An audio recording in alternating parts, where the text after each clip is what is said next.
makaranas ng iba-ibang tukso, iba't ibang pagsubok sa buhay, nang sa gayo'y makilala niyang tapat siya, kagaya kayo ng mga sundalo, kung kailan kayo nasusugatan sa gitna ng labanan, dapat doon kayo lalong tatatag sa inyong mga tungkulin. Hindi kayo kailangan na matras, sapagkat ang bawat isa sa inyo ay tungkulin ninyo yon na tinanggap sa ating aking mga kapatid. Sa oras na ito, nagpapasalamat kayo sa ating Ama. Naayin ninyo ang inyong pagpapasalamat ayon ni Abel, at natanggap sa ating Ama ang lahat ng bagay na inyong pinagpasalamatan, at tanggapin ng bawat isa sa inyo magtiis, at ang bawat isa na ginagabayan namin kaming mga batlaya sa bawat inyong paglilingkod sa ating Ama, may dinudulot na kasiyahan sa inyong laman. At subukin ninyo, aking mga kapatid, kung ang bawat isa sa inyo ay nandoon na namumuyispos at nanghihina, palagi kaming nandiyan nakabantay sa inyo para kayo ay gabayan, para kayo ay bigyan ng lakas. At ang bawat nilalang at tinatanggap niya si Kristo sa kanyang puso, hindi kami nawawala sa inyong tabi.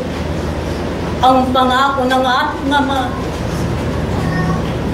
kung saan kayo, at naroon siya sa 2 at 3 na pinag-uusapan ng kanyang pangalan, tapat sa kanyang puso at kaisipan, hindi siya nawawala sa inyong buhay.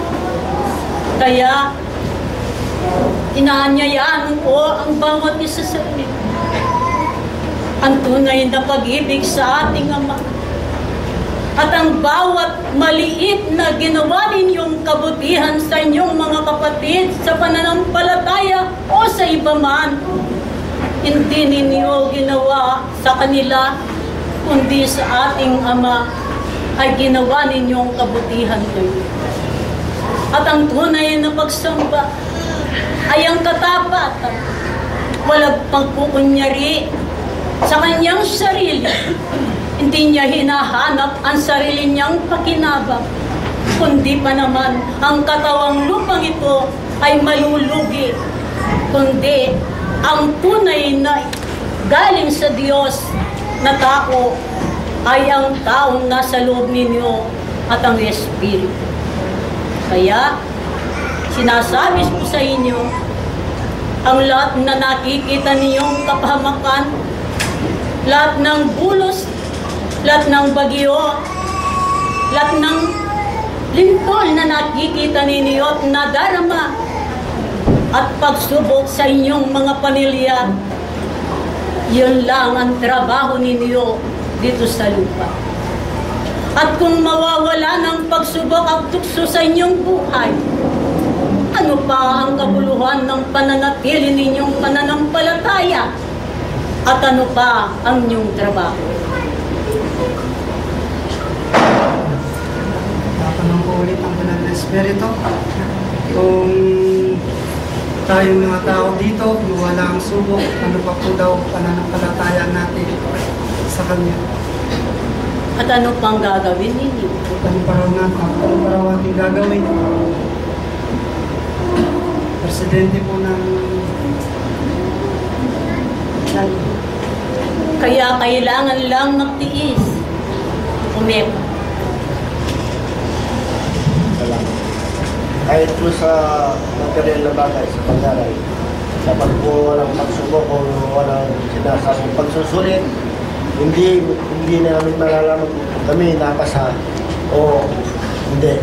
Kaya po marapat na leader na magsubok sa unang bautistan para malaman namin kung kami ay nakapasa o kailangan pa namin mag-aral para bigyan na makanta na namin.